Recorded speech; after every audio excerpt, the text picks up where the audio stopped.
Chapter 12, Lecture 3, Open Channel Flow. In this particular lecture, we'll take a look at open channel flow under a sluice gate, and we'll work some examples. So in this lecture, we're going to talk about what's known as a sluice gate.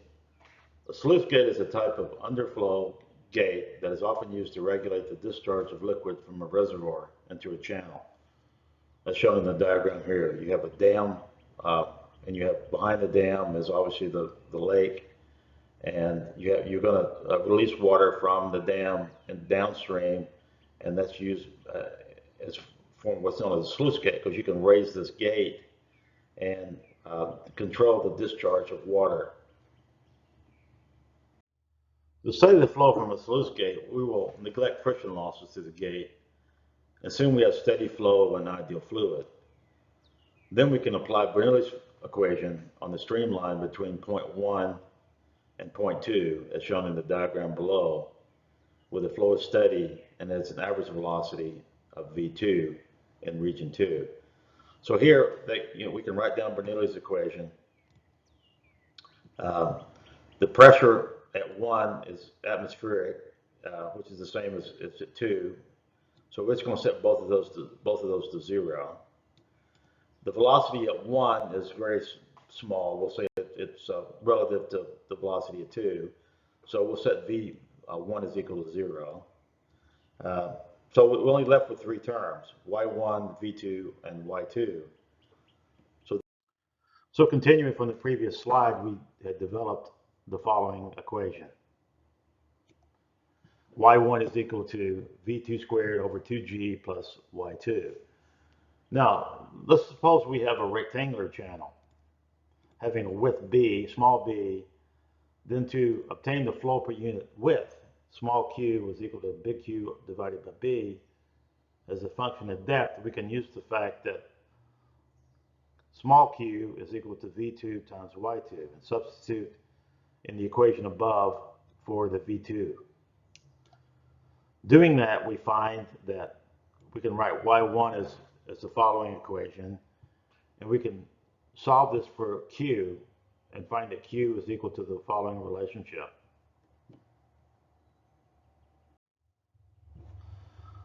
So continuing from the previous slide, we showed that Q could be written as a function of Y1 and Y2. So as we open and close the gate, the sluice gate, that will vary Y2 as shown in the diagram below. So if we raise and lower this gate, it's going to control Y2. And it also controls the flow through the gate, as shown by the equation above for small q.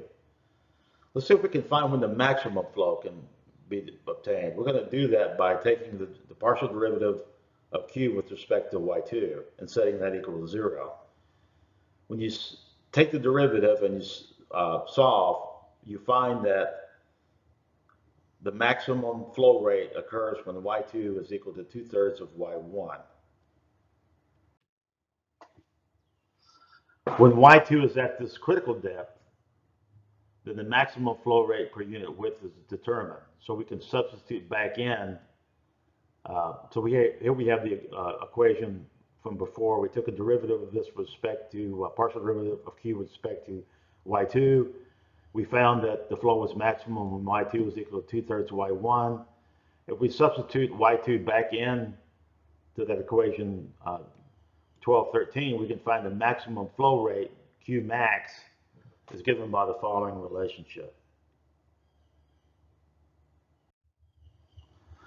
So here, let's determine the Froude number at the maximum flow when Y2 is equal to 2/3 of Y1 and V is equal to Q max over Y2. So if we plug those into the Froude equation, we find that F of R is equal to 1. So therefore, we've made an important determination. The classification of flow just past the sluice gate is determined as follows. Fr is less than 1 is subcritical, Fr is equal to 1 is critical, Fr greater than 1 is supercritical. So therefore, provided there is subcritical flow upstream, which is usually the case, then as the gate is open, the velocity of the flow past the gate increases so that FR is greater than 1. The velocity reaches a maximum at the critical depth. A further opening of the gate will now cause the velocity to decrease.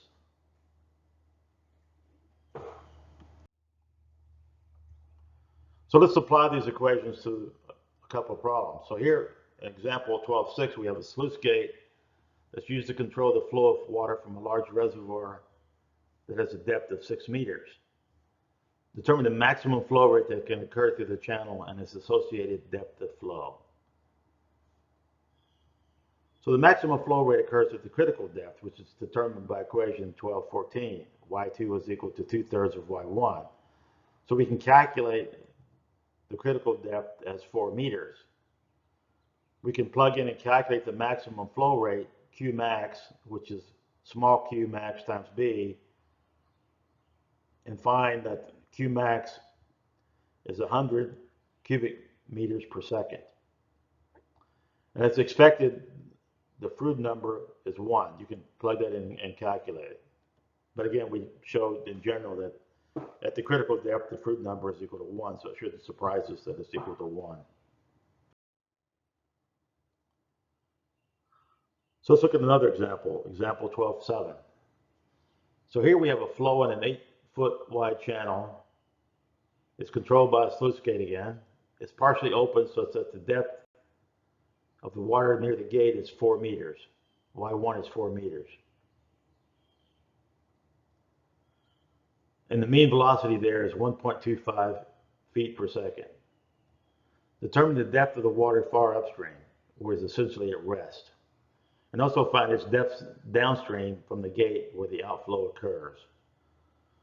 So again, here we can apply Bernoulli's equation between points 0, which point 0 here is upstream of the opening of the sluice gate. So here the pressure again is assumed atmospheric. The velocity is small, it's 0. So we can find that, we can solve Bernoulli's equation and find that Y0 is equal to 4.02 feet far upstream. We can also apply Bernoulli's equation between points 1 and 2, as shown in the diagram, between points 1 here and point 2 here. If we do this, we find that we end up with a relationship between Y2 and V2. We can also use the continuity equation that requires the flow at points 1 and 2 to be the same. Q is equal to V1, A1 was equal to V2, A2. So that gives us another equation that we can solve, and we can plug in the previous equation. So substituting that V2 is equal to 5 divided by Y1 into equation 1 above, we can get a cubic polynomial to solve. So here we end up with 3 roots. We end up with one of the roots says Y2 is equal to 4 feet, which is subcritical as before. We end up with a root that says Y2 is equal to 0.3239 supercritical. And we end up with a root that's negative, so that's not realistic. So the first root indicates that the depth Y2 is equal to Y1 is equal to 4 feet. The second root is the depth downstream from the gate. Thus, the answer to our question is the second supercritical root. Y2 is equal to 0.324. And here we've shown, the author's shown this situation on a energy diagram.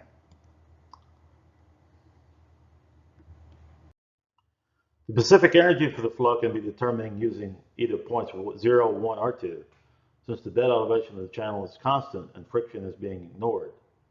So if we use point 1 as our reference point, we can find the energy using the energy equation as 4.02 feet.